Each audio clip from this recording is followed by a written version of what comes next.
Hai, jumpa lagi bersama Mujiono Evodio. Hari ini kita akan mengupas tuntas ujian IPA hari Selasa tanggal 2 Mei 2023. Sudah siapkah kalian? Mari kita bahas satu persatu. Dimulai nomor satu. Bentuk dan fungsi bagian hewan berdasarkan gambar berikut adalah di situ ciri khusus binatang yaitu bebek.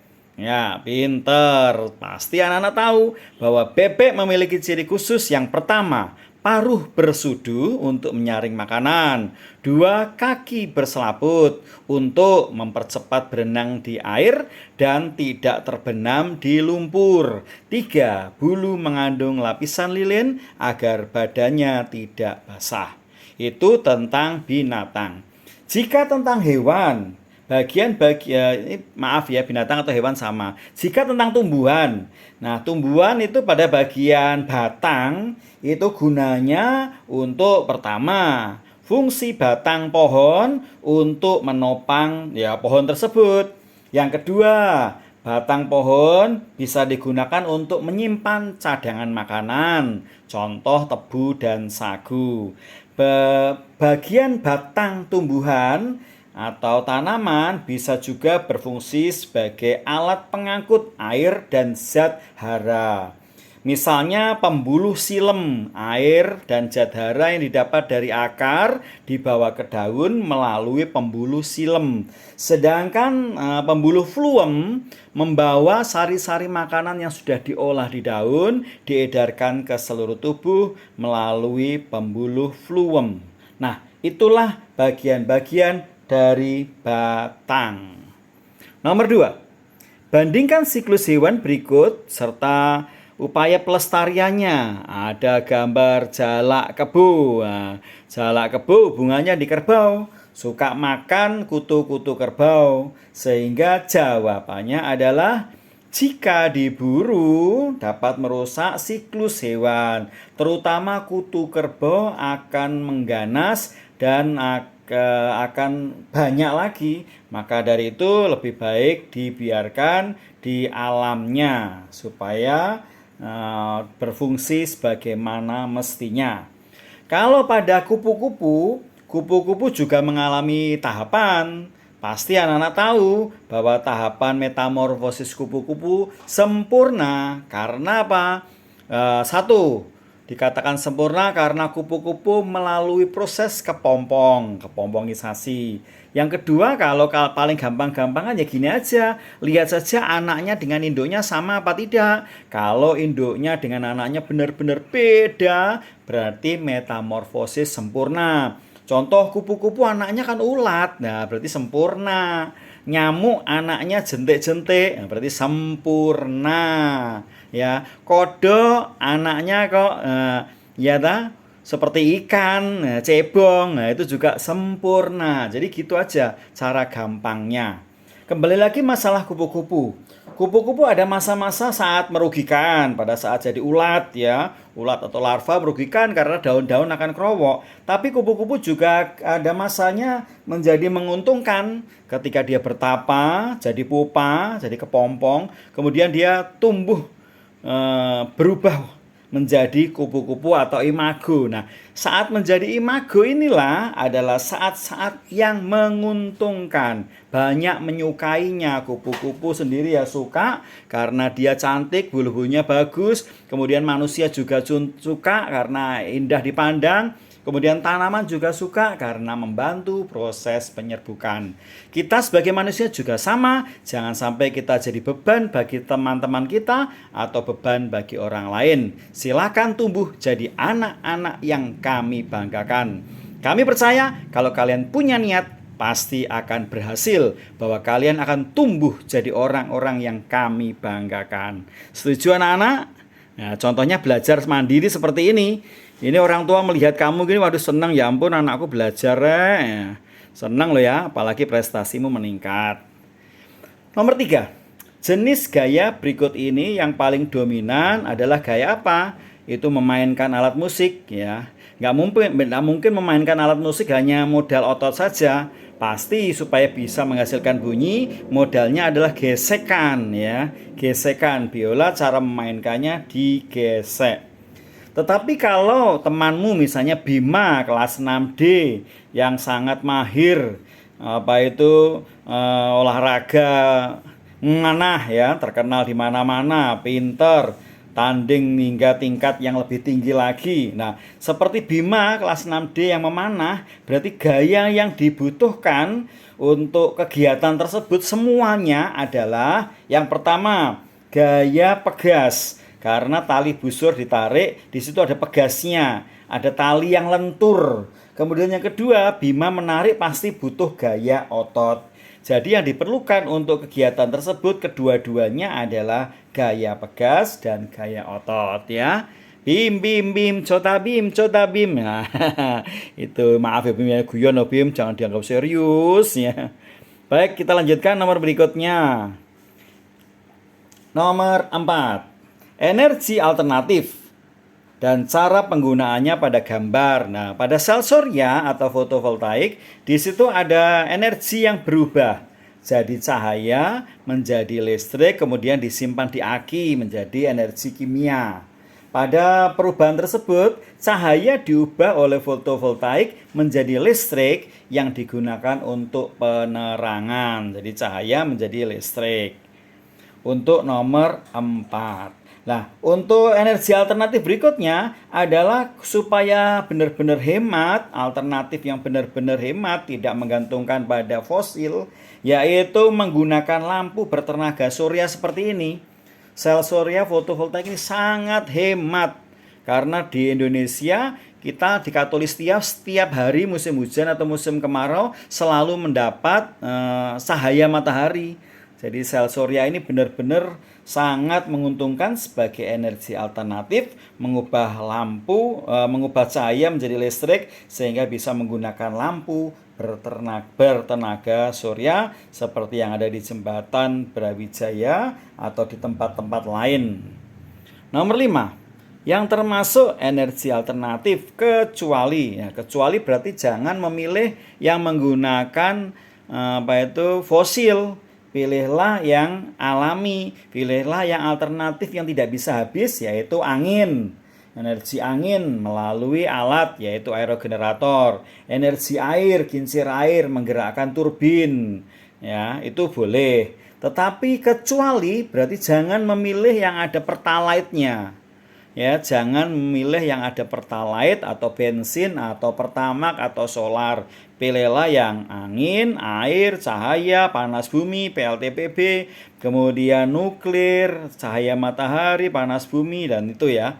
Itu yang boleh. Kecuali berarti pertalite. Anak-anak, untuk nuklir ini sebenarnya hemat sekali, tapi karena Indonesia terikat kerjasama se-ASEAN bahwa kita tidak boleh ada nuklir di sekitar sini, maka ini tidak digunakan. Padahal Indonesia bahan untuk uranium dan plutonium sangat berlimpah ruah. Kalau kita bisa memanfaatkan, ya tentu hemat seper 10 ribu. Jadi andai kata bensin 10.000 nanti dengan hanya 10 rupiah itu sudah setara. Ya, berapa itu? 10.000 menjadi 10 rupiah ya, seperseribunya ya. Seperseribu lebih hemat. Jadi kalau kita pakai bensin atau pertalite butuh biaya 10.000, dengan energi yang sama hanya butuh 10 rupiah. Tapi nuklir ini resikonya tinggi. Kalau bocor, kalau meledak, waduh, sudah beres semua ya. Satu kota, satu pulau, atau mungkin kalau besar lagi nanti seperti di India, di Bhopal dan di beberapa tempat itu, waduh, resikonya tinggi sekali ya. Maka tidak digunakan. Kita lanjutkan nomor berikutnya, nomor 6, sifat-sifat bunyi berdasarkan gambar ya. Kalau diredam, ya dinding-dindingnya diberi lapisan yang lunak, ya otomatis bendanya tidak bisa merambat keluar, sehingga suara tidak bisa keluar, berarti diredam. Bunyi merambat melalui medium dan dapat diredam. Tapi kalau ada lubang berarti bunyinya akan keluar, karena ada udara yang keluar, maka bunyinya akan keluar. Maka itu harus diredam supaya di studio, di tempat rekaman, di tempat pertemuan, itu suara luar tidak bisa masuk, suara di dalam juga tidak bisa keluar. Termasuk anak-anak kalau nonton bioskop juga sama kan, di dalam tidak bisa mendengar di luar juga tidak bisa mendengar di dalam ya, karena suaranya diredam. Untuk nomor 6 ini, peredaman seperti ini itu ya hubungannya dengan alat musik ya, tapi ada alat musik juga yang harus dikeraskan ya, dikeraskan supaya getarannya terdengar keras. Contoh pada gitar ya, gitar di situ ada tabung resonansi. Tabung resonansi itu harus dikeraskan supaya getarannya gitar bisa terdengar keras. Itu tabung resonansi. Kemudian di gitar juga ada pegangan gitar ya. Kemudian juga ada senarnya, juga ada stem, alat diputer-puter untuk mengatur kencang atau kendonya senar. Jadi pada bagian-bagian gitar ada alat kotaknya itu, yang gitar manual ya, itu tabung resonansi supaya suaranya bisa keras sekali ya, gitar kalau posisi berdiri ya. Kemudian atasnya adalah ada dawe-dawe, ada senar-senar. Kemudian atasnya lagi kita ada pegangan, pegangan tangan ya. Kalau kita mau akord ya, mau kunci, nah itu ditekan-tekan biasanya itu pada pegangannya. Kemudian paling atas, paling ujung yang ada putaran-putaran itu ada berapa? 6 ya. Ada 6 putaran-putaran itu untuk mengatur kenceng atau kendonya. Jadi untuk nyetel supaya nadanya indah dan pas sesuai dengan aturan gitar. Itu pada bagian-bagian gitar. Jadi seperti itu. Untuk sumber bunyi recorder, sumber bunyinya adalah udara ya. Sumber bunyi recorder adalah udara. Kalau sumber bunyinya angklung, nah, angklung ya bilah-bilah bambu. Kita tahu toh angklung cara memainkannya digoyang-goyang. Kalau recorder udara tadi cara memainkannya ditiup. Jadi angklung digoyang-goyang, recorder ditiup. Angklung yang berbunyi adalah bilah-bilah bambunya itu, recorder yang menghasilkan bunyi adalah udara. Beda dengan senar. Ya, kalau gitar tadi senarnya. Nomor berikutnya, sistem pernafasan ikan. Ya, sistem pernafasan ikan adalah insang ya, ikan insang. Kalau serangga trakea, jengkrik, trakea, kupu-kupu ya. Semua serangga itu alat pernafasannya adalah trakea. Berikutnya, sistem pencernaan manusia akan terganggu bila kita lihat gambar. Gambarnya itu adalah gambar lambung. Kalau kita sakit mah berarti sering terlambat makan ya. Sakit mah, sering terlambat makan. Maka dari itu anak-anak jangan sampai sakit mah, jangan sampai terlambat makan. Makanan masuk ke lambung, kemudian akan diteruskan lagi lanjutannya.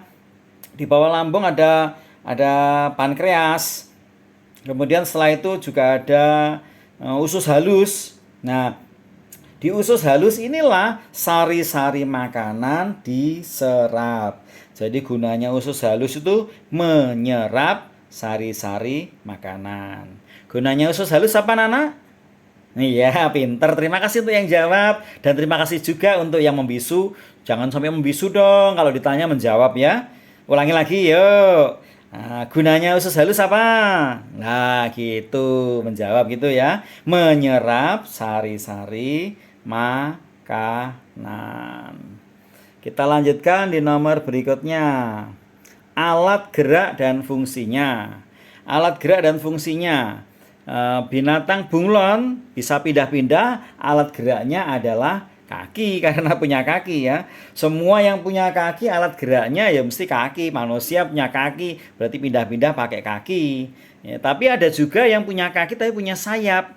Tapi utamanya bergeraknya pakai sayap, yaitu burung.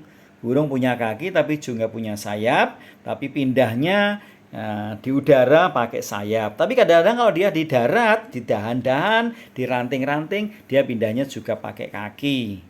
Nah, untuk nomor 10. Kalau manusia, kaki manusia tentu bisa kokoh kalau di dalamnya ada tulang yang kokoh atau kita kenal dengan rangka. Dan sambungan antar tulang disebut apa? Sendi pinter. Di pundak di sini ya, antara bahu dan lengan atas atau pundak ini atau bahu. Di situ ada sendi apa itu yang bergerak ke segala arah? Nah, sendi peluru. Sendi peluru bergerak ke segala arah sehingga bisa diputar-putar. Bahu kita bisa diputar-putar. Beda dengan lutut ya. Lutut nah atau sikut juga ya. Lutut itu dengkul bahasa Jawanya. Nah, di lutut ini sendinya adalah bergerak satu arah atau dikenal dengan nama sendi engsel. Di sikut juga sama ya, perbatasan antara lengan atas dengan lengan bawah di tangan kita itu ada sikut atau siku. Di situ juga sendi engsel bergerak dengan satu arah, hanya satu arah saja. Ke arah kebalikannya tidak bisa. Berikutnya cara memelihara organ pernafasan manusia. Caranya piye? Ya supaya organ kita sehat ya tidak merokok, tidak berada satu ruangan dengan perokok. Kalau kita berada di halaman, di lapangan, di jalan raya, ya kita ya harus pakai masker. Ya toh? Harus pakai masker seperti sekarang ini. Pakai masker untuk menghindari debu-debu masuk ke paru-paru ya. Demikian juga pakai masker untuk menyaring virus-virus. Kalau temanmu bersin, virus influenza beterbangan, kita tidak pilek ya kan. Akhir-akhir ini kita jarang pilek kan. Ya karena kita pakai masker. Juga menguntungkan pada saat pandemi 2 tahun lalu ini kan juga pakai masker juga merupakan salah satu alat untuk menfilter. Tetapi tidak jaminan kalau 100% memang bisa menyaring. Tapi setidaknya kan mengurangi. Ya, jadi kalau ada di tempat umum kita harus menyaring debu-debu supaya lingkungan yang kotor tadi udaranya tidak terhirup masuk ke paru-paru, maka harus pakai masker. Nomor 12, sistem pencernaan pada manusia memiliki enzim kecuali yang tidak ada. Ya, enzim apa? Di nomor 12 yang tidak dimiliki oleh manusia untuk lambung ya, pencernaan. Yaitu lipase ya. Ada di lambung ada pepsin, ada renin, ada asam klorida. Itu yang di lambung, di pencernaan. Sedangkan yang tidak ada di pencernaan adalah lipase ya. Lipase atau LAT, lipase apa itu? Trepsin. Ini juga tidak ada ya. Amilase itu tiga-tiganya tidak ada ya. Lipase, amilase, trepsin itu adanya bukan di pencernaan tetapi di pankreas. Untuk protein tadi, protein bisa pecah, protein bisa dihancurkan menjadi pepton. Ini pepsin ini tadi ya sangat berjasa. Pepsin itu berguna sekali pada saat makanan sampai di lambung. Maka pepsin bisa mengubah protein menjadi pepton. Itulah gunanya pepsin. Nomor 13. Seret. Oh, di sini belum digeser. Nomor 13. Pada sistem peredaran darah dari bilik kiri, ya, bilik kiri menuju ke mana? Ya, menuju ke seluruh tubuh. Nah, untuk peredaran darah ini urutannya adalah kita mulai dari mana dulu sembarang ya. Jadi biasanya ini diacak-acak ini. Ini diacak-acak. Kalian harus tetap fokus bahwa dari bilik kanan itu mesti menuju ke saluran dulu.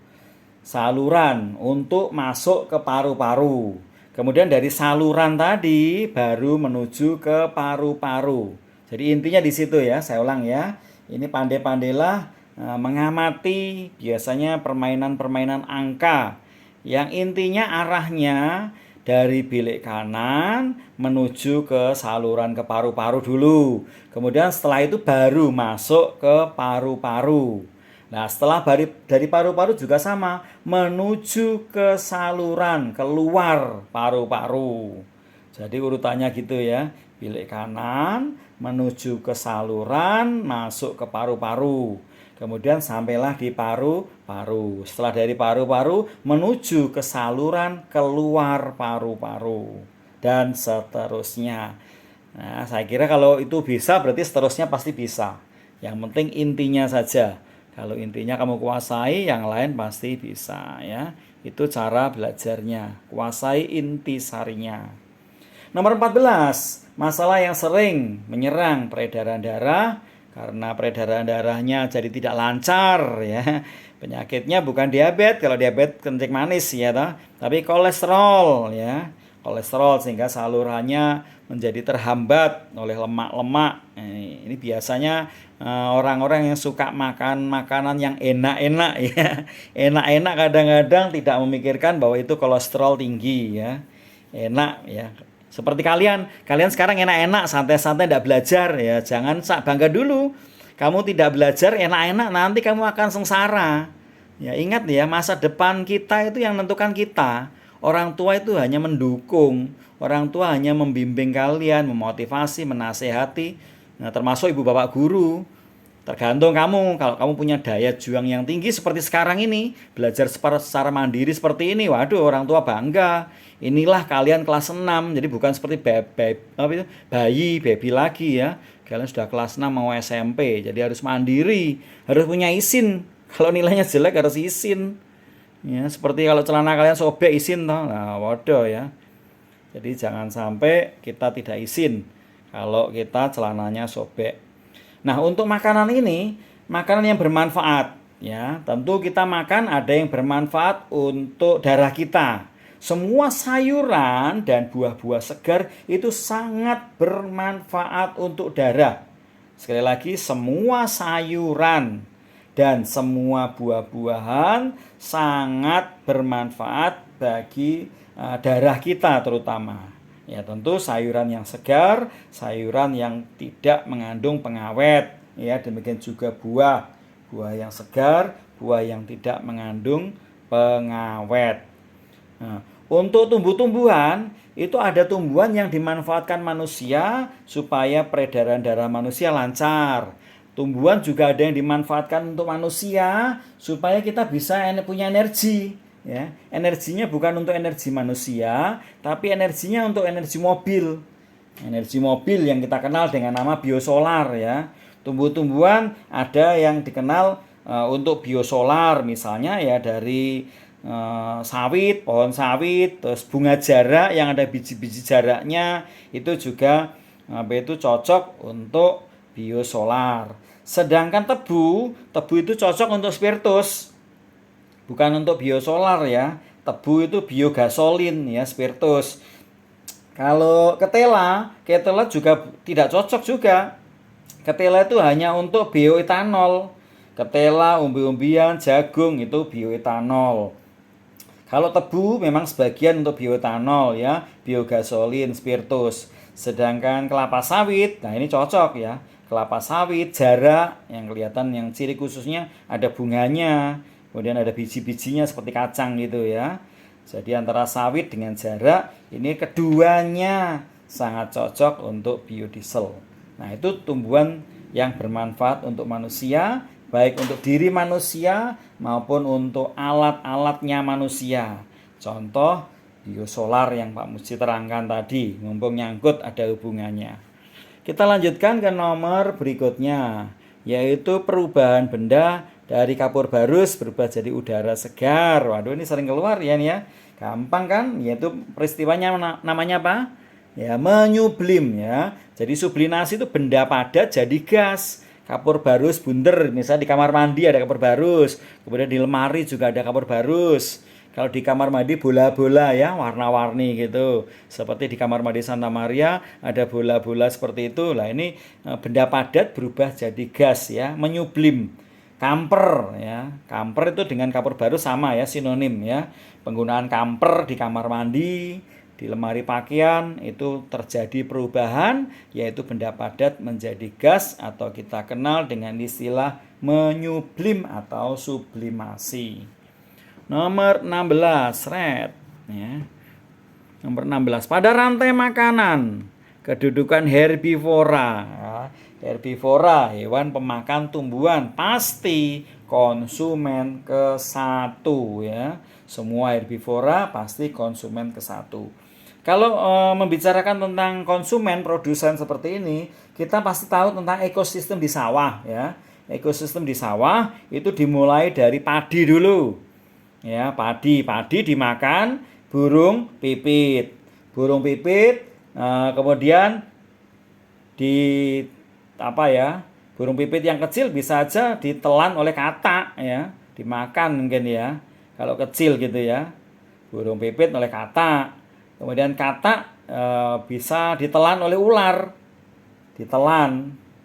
Ya, kemudian ular bisa dimakan oleh musang yang lebih ganas lagi. Ya, musang nanti akan dimakan oleh binatang yang lebih ganas lagi, lebih besar lagi.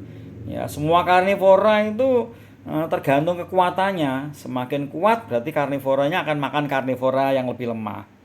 Jadi urutannya seperti itu. Kita teruskan nomor 17. Red. Pada gambar di samping, setelah proses kondensasi adalah proses presipitasi.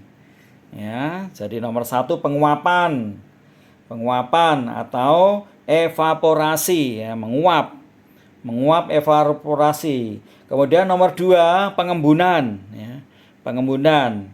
Kalau ini diberi nomor 3, yaitu pengembunan, sama-sama mendung ya toh. Ini nomor 2 pengembunan, ini nomor 3 pengembunan. Andai kata di sini ada mendung lagi. Nomor 4 ya pengembunan semua ya. Lihat ya, perhatikan gambarnya ya. Ulangi, nomor 1 penguapan. Penguapan berarti evaporasi. Nomor 2 kondensasi, press in, kondensasi, pengembunan. Misalnya di sini ada nomor 3, tetap mendung misalnya, tetap pengembunan ya. Kemudian baru turun hujan. Nah, kalau turun hujan, misalnya kita beri nomor berapa ya?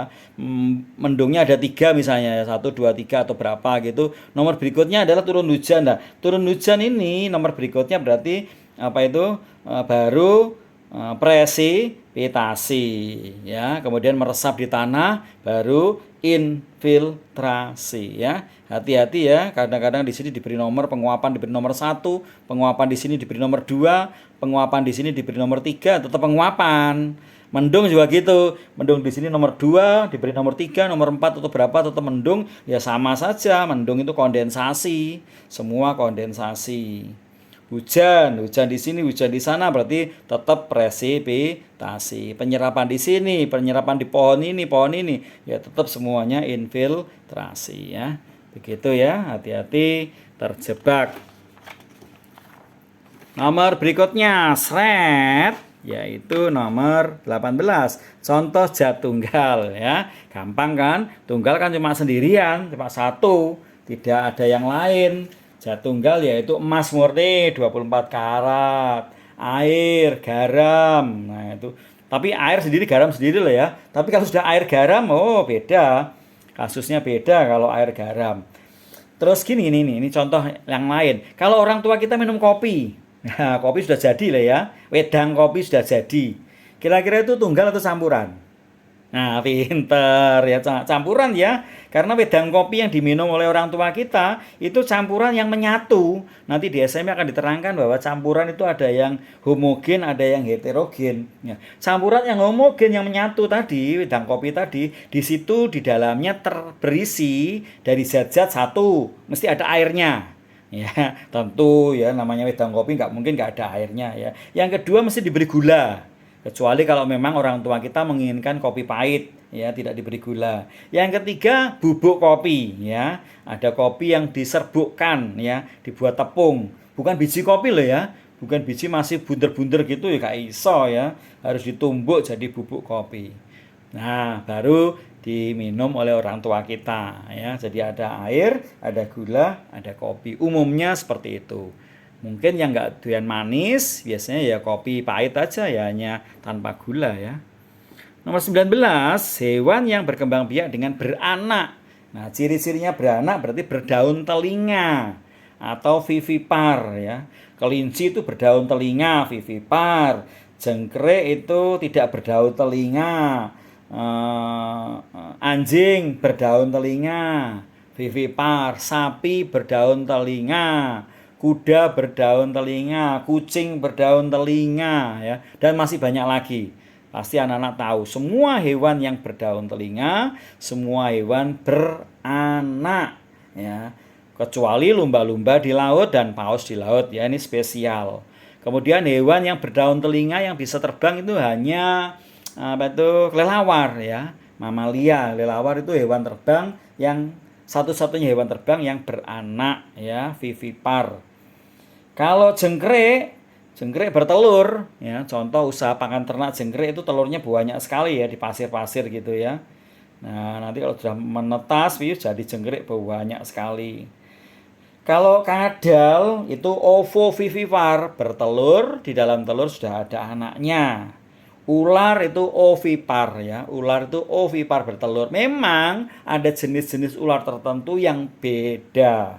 Tetapi pada umumnya ular itu ovipar kecuali ular-ular jenis tertentu. Sama seperti ikan. Ikan itu semua bertelur, tapi perkecualian ikan paus ya, lumba-lumba. Jadi seperti itu. Perkecualian. Seperti kalian dianggap murid nggak pinter ya, kecuali kamu belajar seperti ini aja Pak Muji yakin kok pasti pintermu bertambah ya kan, pasti bertambah. Meskipun kita nggak pinter, tapi kalau rajin seperti ini ya tentu bertambah ya. Nggak mungkin toh kita nggak ngerti terus, nggak mungkin toh kita nakal terus, nggak mungkin toh kita keliru terus. Pak Muji yakin kalian kalau mau usaha, mau manut ke guru, mau manut ke orang tua, mungkin gampang untuk berubah jadi baik ya. Asalkan tidak ada halangan dengan Tuhan ya. Sertai dalam doa. 21. Ciri pubertas bagi anak perempuan. Nah, kita tahu anak perempuan pasti suaranya melengking. Anak perempuan mengalami menstruasi. Anak perempuan payudara mulai tumbuh, bulu-bulu halus, kulit halus. Nah, itu ciri-ciri untuk anak perempuan.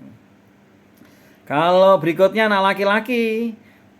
Kalau laki-laki ya tumbuh jakun, suara jadi besar, berat, dadanya bidang, gagah. Ya, kemudian kadang-kadang disertai juga mimpi basah. Nah, itu untuk laki-laki. Jangan sampai terbalik ya. Jadi laki-laki tumbuh jagun di leher. Ini yang ciri khas ini. Laki-laki itu jagun di leher itu sudah tidak bisa dibohongi. Kalau perempuan, ya perempuan menstruasi itu juga gitu sama ya. Kemudian tumbuh bulu-bulu halus di sekitar kelamin, di sekitar kemaluan. Kemudian pinggul melebar ya. Tuhan menciptakan pinggul melebar untuk persiapan beranak di usia lebih dari 20 pada saat kalian dewasa. Maka pinggulnya mulai melebar ya. 23. Penyesuaian diri makhluk hidup seperti gambar ya, gambar kaktus. Kita tahu kaktus itu daunnya berbentuk duri ya, karena dia di tempat kering berbentuk duri. Tapi ada juga pohon yang penyesuaian dirinya itu mengatupkan daun. Mengatupkan daun ketika disentuh. Pohon apa itu? Pintar ya. Putri malu ya, Putri 6D dan Putri 6C ya. Putri roknya sobek malu dong ya. Putri malu ya. Tapi kalau tumbuhan putri malu adaptasinya mengatupkan daun ketika disentuh. Kalau pohon jati ya, pohon jati adaptasinya gimana? Pintar. Istilahnya apa? Meranggas, menggugurkan daun di musim kemarau untuk menghemat air. Ya, meranggas. Kalau teratai, daunnya lebar untuk mempercepat penguapan. Nah, sekaligus nomor bawahnya. Ya, kebalikannya ini ya. Teratai, daunnya lebar untuk mempercepat penguapan.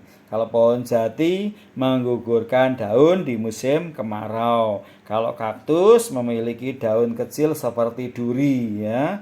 Jadi daun loh ya itu, durinya itu daun loh ya. Kemudian kalau bunga mawar.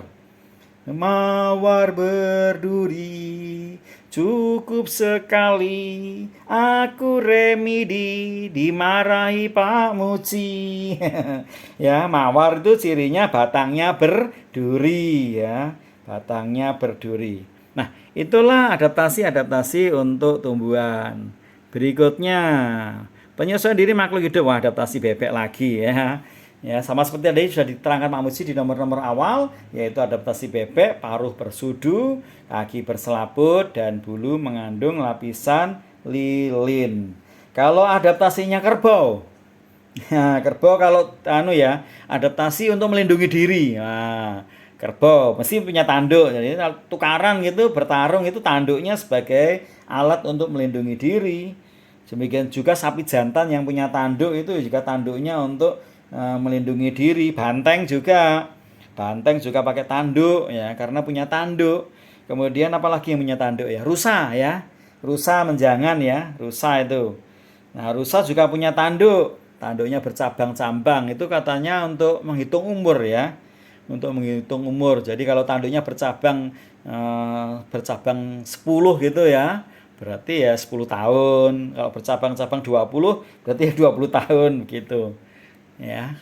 Baik, kita lanjutkan di nomor berikutnya 27. 27 rangkaian listrik. Oke lah. Untuk rangkaian listrik ini hati-hati anak-anak. Kalau lampu satu mati, lampu yang lainnya menyala, tidak ngefek, itu berarti rangkaian paralel ya. Contoh di rumahmu itu loh ya. Ruang tamu kamu matikan, apakah di kamar mandi ikut mati? Apakah di tempat lain mati? Enggak kan? Nah, itu berarti paralel ya. Untuk paralel itu ya, intisarinya gini, mengapa kok tidak tergantung lampu yang satu dengan lampu yang lain enggak terpengaruh? Karena pada rangkaian paralel setiap lampu dapat positif dan negatif. Saya ulang lagi, setiap lampu dapat positif dan negatif. Kalau rangkaian paralel setiap lampu positif negatif dapat, ya berarti nyala. Ya, misalnya ada lampu A B C D. Ya, lampu A B C D dapat positif, dapat negatif. Saklarnya dihubungkan, saklarnya gandeng. Semua lampu dapat arus positif, dapat arus negatif. Nah, itu nyala semua. Ya, nyala semua. Tolong anak-anak kalau melihat gambar, ya, misalnya kita lihat nomor 28 ini. Nah, lampu D diputus. Nah, ini A, B, C, D lah. Kalau D putus. Ya. Kalau putus namanya seri, berarti tergantung lampu berikutnya. Ya.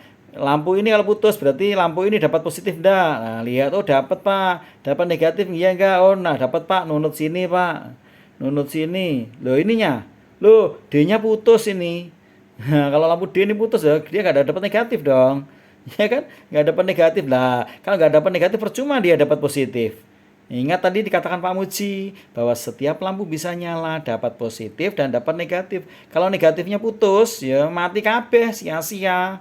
Ya, sia-sia ini 1 2 3 4 sia-sia percuma karena tidak dua-duanya. Sama seperti kamu punya uang untuk beli makanan, tapi tidak ada orang jualan makanan. Terus uangmu untuk apa? Ya kan nggak ada gunanya. Pak Muji aku haus, Pak Muji mau beli minum, tapi tidak ada orang jual minum. Nah, kebetulan kamu tidak bawa bekal, nah, terus beli apa? Masuk minum uang, tidak bisa kan, percuma kan. Oh, orang kaya uangnya banyak, tapi mati kelaparan. Nah, ini kan juga konyol. Untuk apa uang banyak di tabungan, di bank, di BCA, banyak tapi mati kelaparan ya, stunting, kurang gizi, kurus. Nah, ini jadikan ya, sekarang ini di Kediri nih ada 60 hari pemberian PMT ya, pemberian makanan tambahan selama 60 hari untuk orang-orang terutama orang-orang yang BDT, baris data terpadu yang tidak mampu, itu mendapat suplai makanan bergizi selama 60 hari ya, stunting supaya tidak kurus-kurus amat. Karena tubuh kita kan butuh energi, tubuh kita butuh protein. Jadi kurus itu karena ya banyak hal. Ya, kalau terlalu kurus ya, kalau kurusnya kurus ideal ya nggak masalah sih ya. Tapi kalau terlalu itu kan nggak baik. Gendut ya gitu, kalau terlalu juga nggak baik ya. Jadi kalau gendut sudah terlalu gendut, akhirnya males berdiri, males berjalan, males pergi, males apa. Ini bahaya ya. Maka dari jadi murid jangan males ya nak ya. Waktunya belajar ya belajar ya. Malas belajar ini hati-hati juga ya. Kembali lagi masalah lampu. Jadi lampu ini kalau ini putus ya mati semua ya. Padam semua karena apa? Tidak dapat negatif ya, sia-sia. Lampu itu bisa menyala kalau dapat positif dan dapat negatif ya. Kalau itu paralel, kalau seri itu kelebihannya apa? Ya, karena seri nyambung ke samping ya, itu hemat kabel. Jadi membutuhkan kabel sedikit seri itu enak. Ya, karena nunut tadi. kabelnya sedikit. Itu untuk rangkaian seri. 29. Sifat-sifat magnet. Nah, ini utara dengan utara, tolak menolak. Nah, ya karena senama ya, kutub senama, tolak menolak. Ya, senama, tolak menolak. Kalau tidak senama berarti tarik menarik. Ya. Yang bisa ditarik oleh magnet adalah BBNK. Ayo, masih ingat enggak? Apa itu BBNK yang dapat ditarik magnet? Besi, baja, nikel, kobal ya. Kalau besi itu contohnya paku ya. Paku itu besi semua toh. Ada juga paku baja ya yang mahal harganya. Kemudian jarum, jarum untuk jahit itu semua besi. Gunting juga gitu, besi. Kemudian baja, baja itu gunting juga ada baja, paku juga ada baja. Logam-logam yang bisa ditarik magnet yaitu besi, baja, nikel, kobal ya, BBNK. Magnet dapat menarik benda-benda yang terbuat dari, ya, tadi sudah diterangkan Pak Muji ya, nikel, baja, besi ya, BBNK tadi, besi, baja, nikel, kobal yang bisa ditarik oleh magnet. Kalau magnetnya senama ya tolak menolak, kalau magnetnya tidak senama ya tarik menarik. Lanjutnya, seret nomor berikutnya. Alat-alat yang menghasilkan energi listrik. Nah, energi listrik bisa dihasilkan kalau ada alat namanya generator ya. Di dalamnya generator ada kumparan dan magnet. Genset juga gitu. Dinamo sepeda juga gitu ya. Menghasilkan listrik karena di situ ada kumparan dan magnet. Kumparan itu kawat emal yang digulung dan magnet.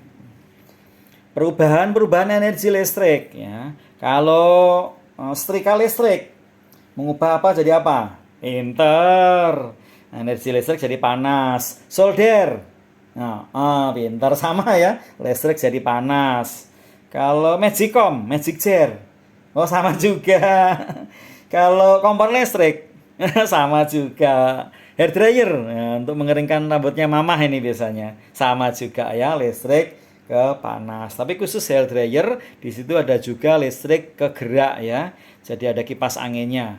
Selain ada elemen pemanas, di hair dryer juga ada kipas angin ya, listrik ke gerak sehingga keluar udara panas untuk mengeringkan rambut. Nomor 32, cara menghemat. Ya, cara menghemat listrik bagaimana? Ya, setrika langsung dalam jumlah banyak ya. Jangan satu-satu. Nanti setrika dimatikan, terus nyalakan lagi, setrika satu lagi. Wah, ini tidak menghemat ini. Ya, itu yang menghemat yang pertama. Menghemat kedua adalah mematikan yang nggak dipakai. Lampu yang nggak dipakai matikan, televisi yang nggak ditonton yang dimatikan ya. AC yang tidak digunakan, kamar-kamar yang tidak ada orangnya, ya ngapain di AC-nya nyalakan? Matikan saja. Ya, AC manut kamu. Jangan sampai kamu manut AC ya. Nanti boros ya. Meskipun kamu punya uang, tapi itu tindakan yang tidak baik untuk pendidikan masa depan. 33, perhatikan gambar tata surya nomor 3. Wah, ini lihat baik-baik ya. Jebakannya di nomor 3 mana ini? Ya, harus diamati. Nah, kalau permainan nomor ini, nomor 3 di sini adalah Saturnus. Ya kan? Jadi nomor 3 Saturnus. Hati-hati, jangan hanya asal menjawab. Meve Bumayu Saurnep. Nah, Meve Bumayu Saurnep. Perhatikan gambarnya. Karena kalau kita tidak perhatikan gambarnya, kita bisa terjebak. Kalau planetnya dekat dengan matahari, ya mungkin bisa Merkurius, bisa Venus. Ya, kalau Maretnya rotasinya berlawanan dengan jarum jam, ini paling aneh. Yaitu Venus ya, Venus itu paling aneh. Ya, arah rotasinya berlawanan jarum jam. Biasanya orang-orang mengenal dengan istilah apa itu bintang kejora ya. Ku pandang langit penuh bintang bertaburan, berkelap-kelip seumpama intan berlian. Tanpa sebuah lebih terang cahayanya, itulah bintangku, bintang kejora yang indah selalu. Nah, bintang kejora ya, itu sebenarnya adalah bukan bintang, tetapi planet Venus ya. Kalau bintang itu percaya sendiri, dia tidak percaya sendiri ya, Venus. Kita lanjutkan nomor berikutnya 34, peristiwa rotasi dan revolusi. Akibatnya apa? Nah, untuk 34 perputaran pada porosnya itu rotasi, sedangkan berputar mengelilingi matahari itu revolusi. Gara-gara rotasi, gara-gara revolusi bisa terjadi gerhana. Kalau posisinya matahari, bumi, bulan, berarti namanya apa? Ayo, jawab yuk. Posisi matahari, bumi, bulan dalam satu garis lurus. Ya, silakan bayangkan matahari, bumi, bulan. Nah, jadi bulan di belahan bumi yang malam. Terjadi apa namanya? Satu garis lurus, pinter. Gerhana bulan total, ya. Biasanya malam hari. Kalau gerhana matahari mesti siang hari. Posisinya ya kebalikan dari yang diucapkan tadi. Yang diucapkan Pak Muji kebalikannya ya. Kita lanjutkan nomor berikutnya. Nah, ini kebalikan tadi. Posisinya adalah matahari, bulan, bumi satu garis lurus. Apa itu? Gerhana matahari total ya, karena masuk umbra. Kalau masuk umbra total. Nah, untuk perputaran bumi mengelilingi matahari itu macam-macam ya efeknya. Gara-gara revolusi ini efeknya banyak. Satu, gara-gara revolusi bumi ke matahari, satu membawa dampak pergantian musim. Yang kedua, bisa membawa dampak gerak semu tahunan matahari. Kadang matahari terbitnya agak ke utara, kadang agak ke selatan ya, maju sedes. Pada bulan Maret matahari terbit tepat khatulistiwa, pada bulan Juni matahari agak ke utara, maju, September balik khatulistiwa lagi, Desember matahari agak ke selatan ya. Itu urutannya. Nomor 36. Pengaruh gaya terhadap kegiatan menyundul bola.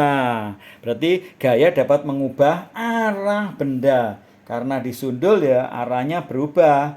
Tapi kalau Pak Muji mendorong mobil mogok, Pak Muji kuat misalnya ya, bersama teman-teman Pak Muji mendorong mobil mogok. Berarti apa? Gaya dapat mengubah benda diam jadi bergerak. Pak Muji membanting telur. Telurnya pecah. Berarti gaya dapat mengubah bentuk benda.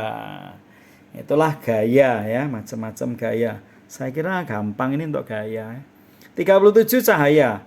Cahaya pada cermin. Kalau cahaya mengenai cermin pasti akan dipantulkan. Jadi cermin itu sifatnya mantul. Ya, sinar datang sama dengan sinar pantul, sudut datang sama dengan sudut pantul. Untuk nomor 37. Misalnya kalau cahaya datang dari arah timur, bayangannya di mana? Pintar, di barat ya. Ini kalau kalau bukan cermin ya, kamu berdiri gitu ya. Kamu berdiri pada pagi hari, matahari di timur, maka bayanganmu di barat. Kalau cahaya datang di barat ya, sore hari, maka bayanganmu akan mengarah ke timur ya. Gampang ya kebalikannya ya. Jadi kalau timur ya barat, kalau barat kalau timur. Kalau cahaya datang dari arah timur laut. Nah, aduh, timur laut mana ini Pak Muji? Ya timur laut ya timur agak ke utara sedikit. Berarti kebalikannya bayangan kita akan ke arah barat daya. Demikian juga kalau cahaya datangnya dari tenggara. Ya, tenggara mana Pak? Ya selatan timur. Antara selatan timur tenggara. Kalau cahaya datang dari tenggara berarti bayangan badan kita ada di barat laut ya. Saya kira gampang, ini pelajaran kelas 3 ya, mata angin ya. Jangan sampai salah ya, pakai logika saja, nggak usah dihafalkan. 38 pada jaring-jaring makanan, hewan X dan Y adalah apa? Hewan X, waduh. Hewan X yang makan X itu apa? Ya belalang, ulat ya. Kemudian Y yang lebih ganas lagi apa? Ular. Ular makan tikus ya. Jadi yang kecil belalang, ulat ya, ulat ya. Yang kemudian yang Y baru ular ya. Untuk rantai makanan ini tentu hubungannya dengan berkurang dan bertambah. Ya, kalau dimakan ya berkurang dia. Jadi ini pakai logika saja, populasi hewan itu bisa bertambah, bisa juga berkurang, tergantung. Ya misalnya hewan buasnya hewan buasnya berkurang ya, misalnya tidak ada di situ, tidak ada elang. Waduh, kalau tidak ada elang berarti sebelum elang apa? Sebelum elang kita lihat gambar tadi ya, hewan buasnya ini ya, elang ya. Kalau elangnya ini misalnya berkurang, elangnya tidak ada, berarti yang enak apa ya, sebelumnya elang apa ini tadi apa, ular ya. Nah, ini binatang-binatang dimakan, ini pesta pora, hore kita bebas, tidak ada elang ya. Jadi untuk rantai makanan ini gampang ya, jadi pakai logika saja. Kalau binatang yang memangsa tidak ada ya, dia hidup hidup bebas ya, bertambah banyak ya, bertambah banyak pasti. 39, merebus air hingga mendidih, termasuk peristiwa apa? Konveksi ya. Udara juga sama, konveksi. Kalau api unggun, radiasi. Kalau besi dipanaskan, konduksi. Air mendidih, konveksi. Terjadinya angin, konveksi. Panas matahari sampai ke bumi, radiasi ya. Ini juga gampang ya. Tinggal pakai logika saja, jangan sampai prinsip dasarnya tidak bisa. 40. Nomor 40, kelompok berikut yang termasuk zat campuran. Air nggak mungkin. Air tepung lah, ini campuran air dan tepung. Oke. Air lumpur, air dan lumpur. Jus jambu, jadi ada air, ada jambu, mungkin ada gula juga. Air kapur, air tambah kapur. Air beras kencur, air tambah beras tambah kencur. Nah, ini ya. Ya, diberi es. Waduh, enak sekali ya. Nomor 40. Jika kita membandingkan cara perkembangbiakan mangga dengan biji atau dengan cangkok, maka umumnya orang akan milih cangkok. Karena cangkok itu untung, satu, rasa seperti induknya, dua, cepat panen. Kalau pakai biji nanti 15 tahun baru panen untuk pertama kalinya. Tapi kalau pakai cangkok sekitar 4 tahun, 5 tahun sudah panen untuk pertama kalinya. Yang ketiga, cangkok itu pohonnya pendek, ya, perdu, tidak akan tinggi-tinggi seperti biji. Nah, itu enaknya cangkok. Tapi kalau pengen menanam pisang, ya jangan cangkok, karena pisang itu batangnya lunak. Bagaimana cara menanam pisang? Perkembangbiakan pisang bagaimana? Pinter ya.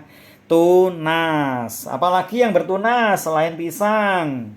Pinter. Ini ya, yang sudah belajar tentu bisa menjawab ya, karena ini bukan hal baru. Bagi kelas 6 ini hanya diulang-ulang melulu. Jadi kalau nilainya jelek izin lah ya. Harusnya tidak boleh nilai jelek ya. Mari kita persembahkan yang maksimal ya. Orang tua bersusah payah cari uang, kita bersusah payah belajar supaya pinter. Toh pinternya nanti kamu pek sendiri ya. Nomor berikutnya berapa ini? 42. Cara menjaga kesehatan alat reproduksi manusia. Nah, menjaganya banyak, ya dicuci ya. Nah, alat kelaminnya dicuci, ganti pakaian dalam, mandi. Ini cara-cara yang baik untuk menjaga alat reproduksi. Kalau badan kita pengen sehat terus ya, supaya kita tetap bugar, ya olahraga, mandi teratur, makan bergizi. Ya, itu hal-hal yang membuat kesehatan kita tetap bugar ya. Olahraga, waktunya olahraga ikut olahraga, jangan sampai alasan tidak ikut olahraga, atau setidaknya di rumah juga olahraga sendiri. Kemudian mandinya ya teratur, pakai sabun mandinya, jangan digerucuk tok. Kemudian makanannya juga bergizi ya, bukan mahal ya, bukan junk food ya, bukan mie instan, tapi makanan yang bergizi, pakai sayur yang biasanya tidak kamu sukai nih. Jadi harus makan sayur. Berikutnya 43, planet yang letaknya dekat dengan sabuk asteroid. Nah, otomatis ada dua yang dekat dengan asteroid, yaitu planet Mars dan planet Jupiter. Ya. Untuk planet-planet ini tolong perhatikan ya. Kalau ditulis digambar ya hati-hati nomornya, lihat nomor berapa itu. Kalau digambar urut dekat matahari misalnya ya, dekat matahari diberi nomor 1. Berarti bumi nomor berapa ya? Mefebu, berarti bumi nomor 3. Kalau digambar nomor 1-nya yang jauh misalnya ya, Neptunus nomor 1. Berarti nomor 3-nya apa? Neptunus. Sebelum Neptunus apa? Sahur Nep, sahur Uranus. Nah, sebelumnya lagi Saturnus, berarti Saturnus, Uranus, Neptunus. Nah, berarti nomor 3 adalah Saturnus ya. Silakan kalau bingung ya kamu ijir di oret-oretan aja. Diijir Neve Bumayu Sahur Nep. Itu aja ya, dibolak-balik. Perubahan musim, gerak semu tahunan. Akibat dari tadi sudah diterangkan Mamuji, yaitu akibat dari revolusi ya, gara-gara bumi mengitari matahari membutuhkan waktu 1 tahun, efeknya banyak. Efeknya yaitu gerak semu tahunan matahari, perubahan musim, ya, itu revolusi. Kalau rotasi, rotasi berputar pada porosnya. Jadi silakan lihat globe di atas lemari. Biasanya di atas lemari ada globe toh. Nah, kalau kita lihat globe berarti bukan revolusi ya. Globe itu rotasi. Nah, kalau pertanyaannya rotasi berarti kebalikannya. Rotasi itu apa? Ya terjadi siang dan malam. Kemudian gara-gara rotasi terjadi perbedaan waktu. Tadi jam 7, sekarang sudah jam 8. Jadi perbedaan waktu. Nanti sudah jam 12 dan seterusnya. Gara-gara rotasi terjadi gerak semu harian. Kadang matahari di timur, kadang matahari di atas, kadang matahari di barat, kadang matahari di bawah ya. Itu rotasi. Nomor 45. Jika matahari, bumi, dan bulan satu garis lurus, maka terjadi apa? Gampang kan? Pinter gerhana bulan ya. Matahari, bumi, bulan. Jadi matahari menyinari bulan kehalang bumi sehingga bulannya gelap ya. Bulan gelap berarti gerhana bulan. Kalau tadi yang di nomor sebelumnya tadi nomor berapa tadi 35 tadi ada matahari bulan bumi. Kalau matahari bulan bumi apa tadi? Ya, pinter kebalikannya. Matahari menyinari bumi terhalangi bulan ya, sehingga buminya gelap. Siang hari buminya gelap berarti gerhana matahari total. Nomor 46, jelaskan upaya menjaga keseimbangan pelestarian alam. Supaya pelestarian alam imbang, ya kita tidak menebang sembarangan, harus punya HPH, penguasaan hutan, tidak boleh illegal logging ya, tidak boleh serakah dalam pengambilan kekayaan alam. Kemudian mencari energi alternatif supaya tidak fokus ngambil fosil melulu ya. Jadi fokus ke yang lain dengan misalnya menggantikan ke tenaga matahari, menggantikan ke tenaga air, dan menggantikan ke tenaga yang lain ciptaanmu besok. Siapa tahu besok ada hal baru yang kamu ciptakan dari sekarang tidak ada menjadi energi yang ada.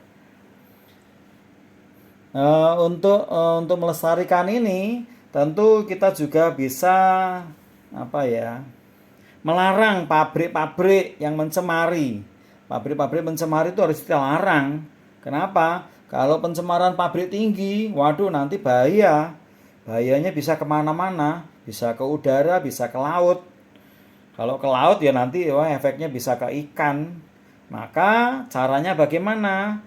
Yang bisa dilakukan untuk mengatasi permasalahan pencemaran pabrik. Yang pertama ya harus ada aturan yang jelas dan sanksinya.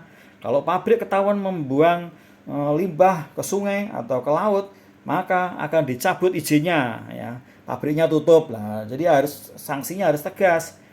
Yang kedua juga harus menindak tegas kalau sampai ketahuan mencuri-curi membuang limbah. Ya, jadi harus ada tim yang mengamati, harus ada tim yang meneliti. Air sungainya mengandung limbah enggak? Kalau mengandung limbah diteliti. Ya, sungai ini tadi melalui pabrik apa saja. Nah, itu harus tegas ya. Itu solusi mengatasi permasalahan pencemaran yang diakibatkan oleh pabrik ya. Kemudian pabrik sendiri juga harus punya pengolahan limbah. Jadi pabrik harus punya mesin-mesin pengolahan limbah. Dipelajari, didatangi. Pabrik ini datangi, ayo cek. Ada enggak pengolahan limbahnya? Mana limbahnya? Mana mesin pengolahannya? Ada enggak? Nah, jadi harus didatangi, dicek. Itulah cara mengatasi permasalahan kalau diakibatkan oleh pencemaran pabrik. Jadi aturannya harus jelas, sanksinya harus tegas, sanksinya berat. Kemudian kalau ada pabrik yang mencuri-curi, membuang limbah tetap seperti itu, langsung diberi sanksi yang tegas juga. Tidak hanya pabriknya disegel, mungkin penanggung jawabnya dipenjara. Nah, seperti itu ya. Kemudian ada tim yang ngecek ada nggak pengolahan limbahnya. Nomor 47, jelaskan dampak siklus air. Nah, kalau siklus airnya terdampak ya iso macem-macem. Kalau ngumpul di gunung sana iso longsor, ya bisa longsor, bisa banjir bandang. Maka proses transpirasi jangan sampai terganggu. Kalau terganggu, wah bahaya ya. Kalau transpirasinya terganggu, biasanya tidak ada hujan karena tidak ada penguapan. Karena tidak ada penguapan berarti tidak ada hujan. Yang berikutnya kalau transpirasinya terganggu selain tidak ada hujan, pasti kemaraunya akan lebih lama. Terjadi kemarau panjang. Yang ketiga, gara-gara transpirasi terganggu, maka akan terjadi kekeringan. Ya, itulah kemungkinan-kemungkinannya. 48 gambarlah rangkaian listrik campuran, berarti ada serinya, ada paralelnya. Ya, gampang kan? Seri itu lampunya berurutan, nunut. Kalau paralel, setiap lampu dapat positif, setiap lampu dapat negatif. Nah, paralel seperti ada di rumah kita itu, ya paralel. Setiap lampu dapat positif, setiap lampu dapat negatif. Untungnya paralel, cahaya terang. Mengapa kok cahaya terang? Karena tiap lampu dapat arus yang sama. Semuanya dapat arus 220 volt. Ya, semuanya dapat arus 220 volt. Kemudian yang kedua, paralel ini enaknya apa? Jika satu lampu mati, yang lain tetap menyala. Misalnya lampu WC putus, nggak mungkin dapur ikut putus, nggak mungkin ruang tamu ikut putus, nggak mungkin teras juga ikut putus. Jadi yang mati ya hanya lampu bersangkutan saja karena sendiri-sendiri. Yang ketiga, dengan paralel ini hemat listrik. Ya, karena sendiri-sendiri hemat listrik. Yang keempat, biasanya arusnya merata. Arusnya merata karena setiap lampu semuanya 220 volt. Jadi arusnya merata di setiap lampu. Semua lampu dapat arus 220 volt untuk listrik rumah tangga, listrik yang ada di rumah kita. Tulislah 3 sifat-sifat magnet. Nah, sifat-sifat magnet dapat menarik benda-benda yang terbuat dari besi, baja, nikel, kobalt. Magnet dapat tembus untuk melalui bisa menembus benda-benda tipis, kertas tipis, kemudian kain tipis, kayu tipis, ini bisa. Magnet juga bisa terjadi tolak menolak kalau senama dan tarik menarik kalau tidak senama. Itu sifat-sifat magnet. Tapi kalau magnetnya terbuat dari arus listrik, namanya apa? Pinter, elektromagnet. Bagaimana cara membuat elektromagnet? Yang pertama apa bahannya? Kawat email. Kawat email dililitkan di sebatang besi. Kemudian kedua ujungnya dibersihkan dulu supaya kawat emailnya ujungnya tadi tidak ada lapisannya, dikerek, dibersihkan, baru kemudian diberi arus listrik. Kemudian didekatkan ke paku kecil atau ke jarum, maka paku-paku kecil akan menempel ya. Ini saya kira anak-anak pernah praktek elektromagnet ya, semua anak pasti bisa. 3 anggota tata surya ya. Anggota yang pertama dalam tata surya adalah bintang dulu. Bintang itu apa? Ya benda langit yang bercahaya sendiri. Ya misalnya diberi nama yang terdekat adalah matahari ya. Itu untuk bintang. Yang kedua, benda langit berikutnya adalah planet. Planet itu apa? Ya benda langit yang mengorbit pada bintang tadi. Ya, di sini ada Meve Bumayu Saurnep yang mengorbit pada bintang yang terdekat yang kita beri nama matahari. Kemudian yang ketiga adalah satelit. Satelit itu apa? Ya benda langit mengorbit pada planet. Contoh, benda langit yang mengorbit pada planet bumi diberi nama bulan.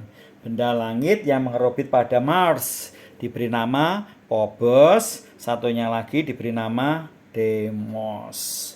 Nah, itulah penjelasan tentang hari ini. Bila belum jelas, silakan diulangi lagi ya nak ya, sampai benar-benar paham.